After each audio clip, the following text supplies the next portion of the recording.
The topic is the reunification of the South after the Civil War, or Reconstruction.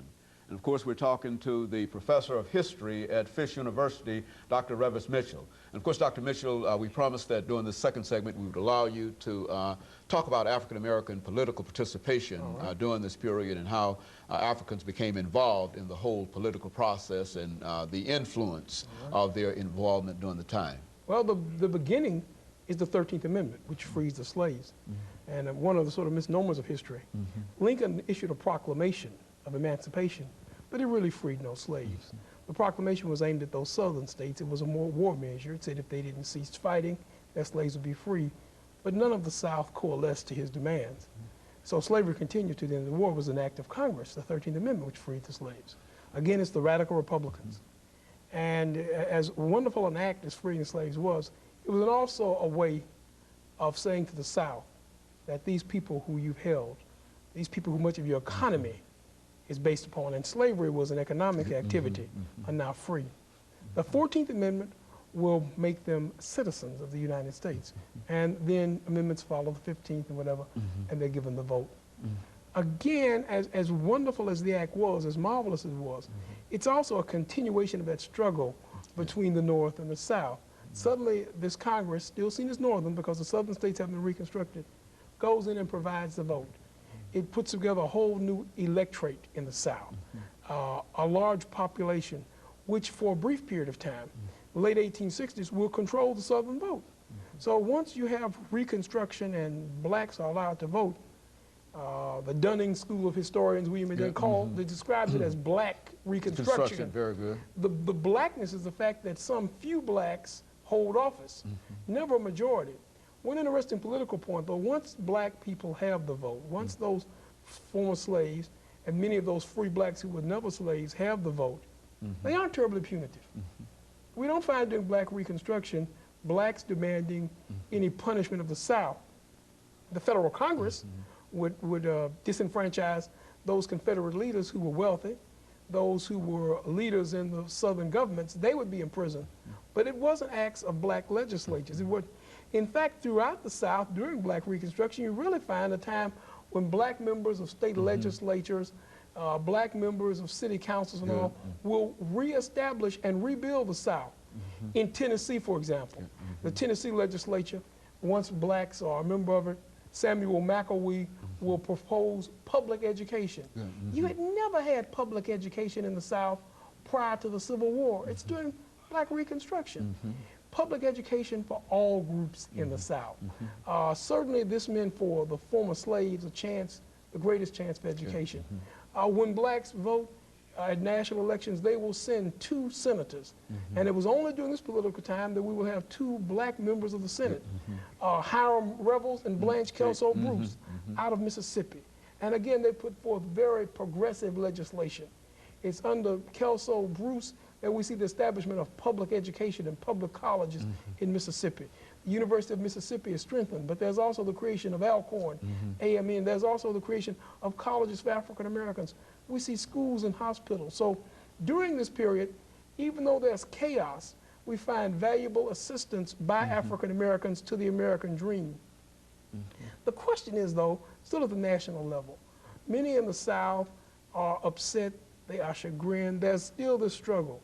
The question of why black Reconstruction was so disfavored in the South, because again, it took this electorate and it empowered them, it gave them control. When after Lincoln's unfortunate assassination, a second president, Andrew Johnson from Tennessee, comes to power. Andrew Johnson also is no friend of the African American. He's not pro support for African Americans. He is pro, however, in supporting the Northern viewpoint. He's pro-union, which is not synonymous with being pro-African American. Andrew Johnson once stated he wished he could relieve the drudgery of every white family by providing them with free slaves. So that's not a man who's pro-African American, but he is pro-union. He follows Lincoln's situation. He follows Lincoln's demand. So while Reconstruction is going on, the political battles continue between those who want to see the Union reunited, but also those who want to punish the South. The biggest struggle develops within the Republican Party, the radical and liberal wing. And what they're most radical about is the treatment of the South. In this, though, the nation moves for 20 years, and there's a struggle. Eventually, there'll be a compromise. Politically, the compromise will be the removal of federal troops from the South. The Union is reunited, but the African-American vote is gradually disappearing. New legislatures begin to put in new rules. There are no troops left in the South to make sure that African-Americans can vote. Intimidation becomes a part of the political process. Voters are intimidated. Voters are outright not allowed to vote. Voting precincts, voting records are not kept. Votes are cast in African-American precincts, and eventually the great hope of the Civil War diminishes. And so when you talk about the military rule of the South, explain that, because I think what you're saying here is that for a time, after the war, that the military, the national military, That's right, actually controls and rules. Talk about they this. occupied the South. Now, what are you saying here there? in Tennessee?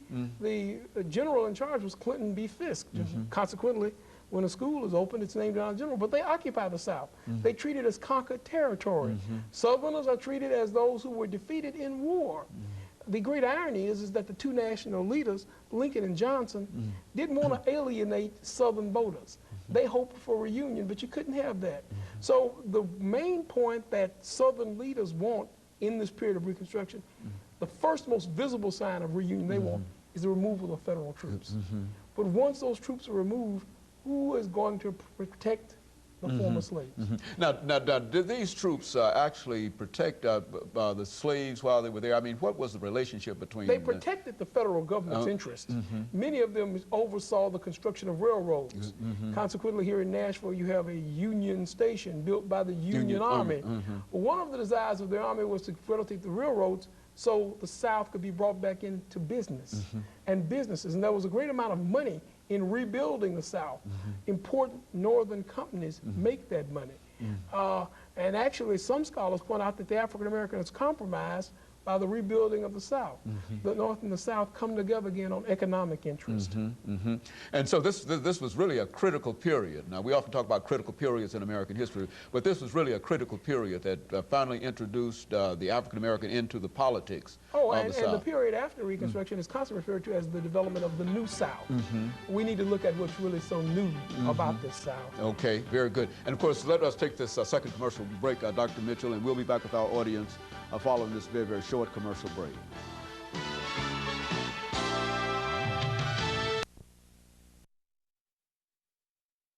The topic is the